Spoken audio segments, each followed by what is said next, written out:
Aloha, it's Kim Jolene with Finding Your Fuji, and I'm here doing the monthly reading for our Geminis for the month of September 2017. So we are going to start with our theme of the month. We'll get some additional guidance from our angels, and then we're going to focus on finances this month. So with all the shifts and changes with the eclipse, there's a lot of kind of worries and anxieties that are coming up right now around finances, so we are going to focus on that for this reading. And then I also have some quick Feng Shui tips for wealth and abundance for you. So if you didn't watch the video for August, you might want to go back and at least watch the tail end of that, which has information about the stove and how that relates to abundance, as well as a super powerful adjustment that you can do to boost your abundance.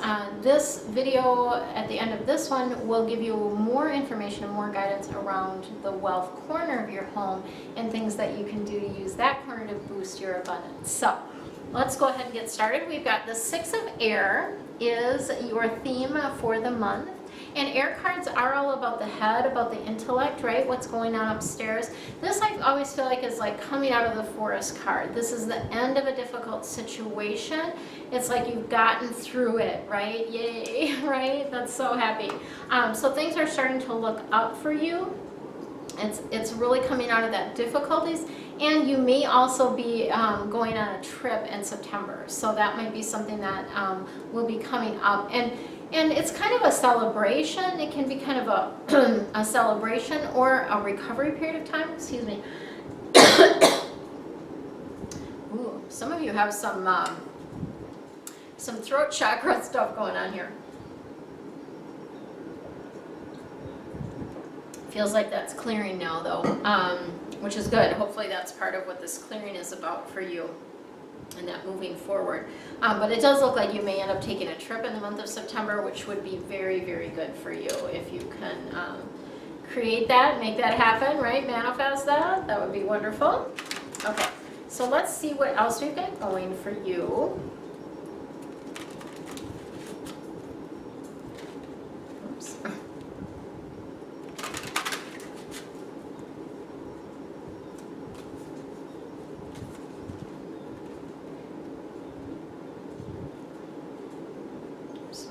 Swap that one out.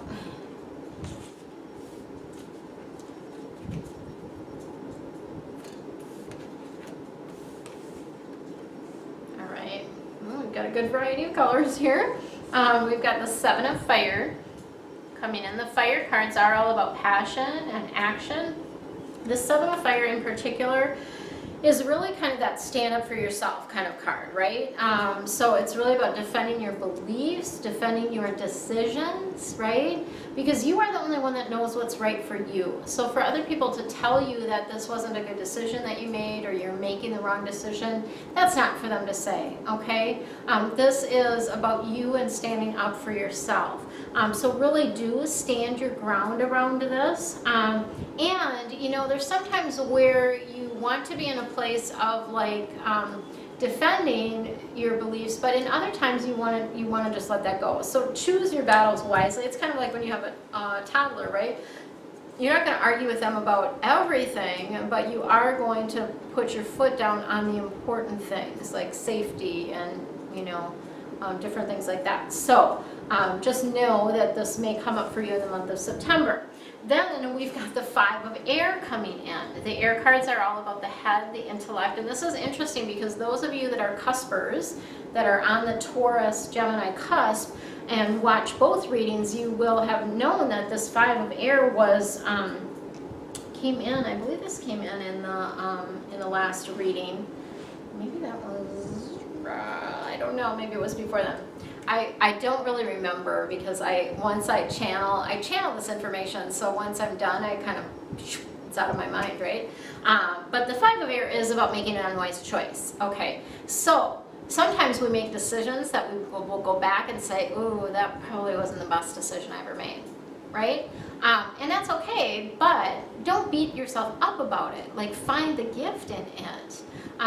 You know, don't be in that space of wallowing in the poor decision, if you will, right?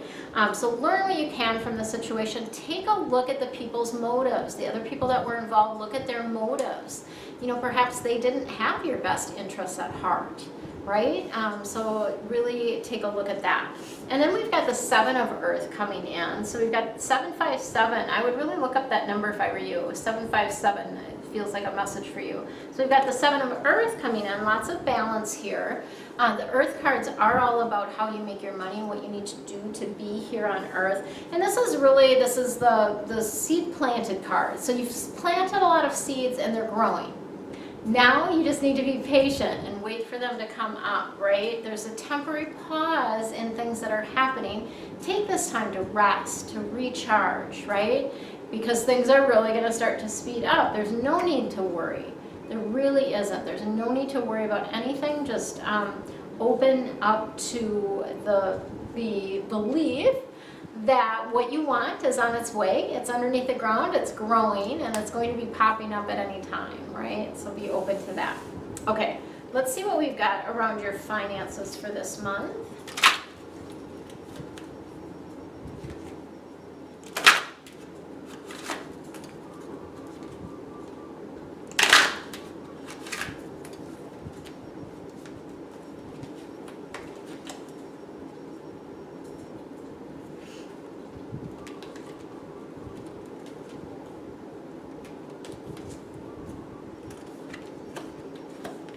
Okay, oh, we've got a hello from heaven for you.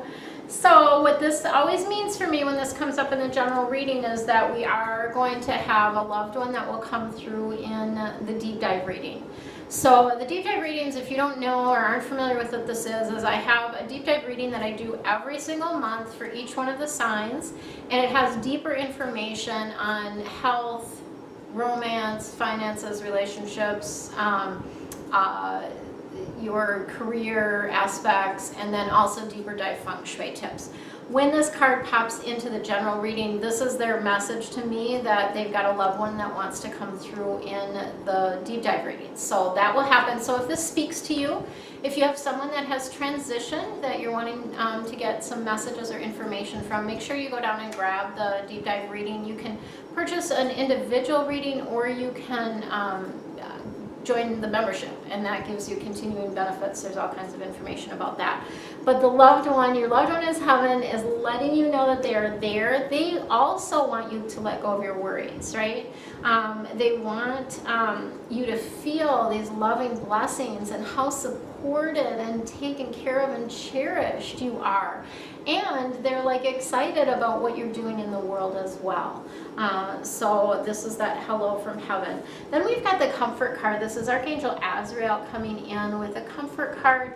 The comfort card is really letting you know that that in this time of need and this time of like kind of recovery is what it feels like to me, because you're coming out of a difficult situation, so it's kind of that recovery phase of things. That Archangel Azrael there is helping you, and she wants you to feel how loved you are. It's that kind of warm blanket kind of comfort piece of things that she's bringing in. And then lastly, Archangel Uriel is coming in, letting you know that you know what to do, right? You have received the guidance, so really trusting what your inner knowledge, your inner intuition is sharing with you is so important right now. So really trusting what is coming up for you, what it is that you are meant to be doing, following that. And they want you to take action without delay. So you've gotten the message, you've gotten the information and the indication about what to do. Now you got to do it, okay? You can't just sit on your hands and not take action. You've got to move forward, okay? Super important that they're bringing this through for you. So that's what I've got for you, Geminis, for the month of September 2017. Stay tuned for the next video that will give you quick Feng Shui tips for wealth and increasing your abundance. Much love to you. Aloha, it's Kim Jolie with Finding Your Fiji, and I'm here with your quick tip, Feng Shui tip for September 2017. So what we've got today is we're going to be talking a little bit more about abundance and about wealth and how to attract more abundance to you, right? Everybody's interested in that. We talked last month about your stove and things that you could do related to your stove to boost your abundance. So this month we're going to be focusing on the third area. So just to kind of recap, The first area is your front door, and I did a video on that several months ago along with the readings. And then the second area is the stove that relates to your wealth and abundance. And then the third area is the wealth corner. So that's what we're going to be focusing on today, is the wealth corner. Yay, so fun. So there's a couple, actually I'm going to give you 3 quick tips. I always want to say it's going to be 1 quick tip, but it's really 3 quick tips that I'm going to be giving to you around wealth and abundance. So the first one is to identify where your wealth corner is. Actually, this is kind of a precursor to it. So identify where your wealth corner is. So if you're standing at your front door, outside your front door, facing the front door, your wealth corner is going to be the back left, okay? The back left of your space. So when you're standing facing the front door, the back left of your space. Sometimes for some of you this might be a garage. So if you have a garage that's attached to your home, that is also included in your, what we call your bagua, your mental map of your space. And so your wealth corner may very well be in your garage. So identifying where that corner is kind of the first thing that you need to do. Then let's take a look at what's going on there, right? Is that where you keep your garbage cans? Is there a lot of clutter in that area, right? These are all things that are affecting the money flow to you and the money in and out to you in your life, right? So number 1, I would make sure that it's clean, right? Make sure that that area is clean and that it is clutter-free, right? We don't want to have a lot of clutter in our wealth corner. And wealth corner too, you can look at the wealth corner of each room of your home as well. So particularly, I don't concern myself with wealth corners in every single room, but I do look at the bedroom and also the office as well as the main part of the house, right? So your bedroom, and if you have a home office, that would be another area to take a look at. So the second thing that I would recommend that you do is fix anything that's broken in that area, right? So if you have windows that aren't working in that area, or you have a door that doesn't quite shut right, anything that is broken, fix that, okay? Especially, I mean, in your whole house essentially, but today we're focusing on your wealth corner, so take a look at that first. And then the third tip I have for you is actually twofold. One is to add something purple, because purple is the color for wealth and abundance in Feng Shui. And so adding that color into that corner of your home really helps give you a boost around your abundance and your wealth, right? And then along with that, you can add something that reminds you of abundance. So that could be, you know, maybe you've got a beautiful vase that makes you feel like you're abundant every time you look at it. For me, I've got a chunk of amethyst crystal in that corner. So, you know, a big chunk of crystal, that makes me feel abundant. You know, it looks like diamonds almost sitting there, right? So those are going to be your quick Feng Shui tips for wealth and abundance for this month. If you would like more, please go down and grab my deep dive reading for this month. That's going to give you deeper dive information about your particular like life purpose, romance, health, all those kind of things, but it also gives you deeper dive Feng Shui tips related to your wealth. So really, really beautiful. And if you love that, then join my membership, right? Join the membership and get that along with many, many other juicy bonuses each month. For now, relax, have fun, and enjoy the month of September. Much love to you.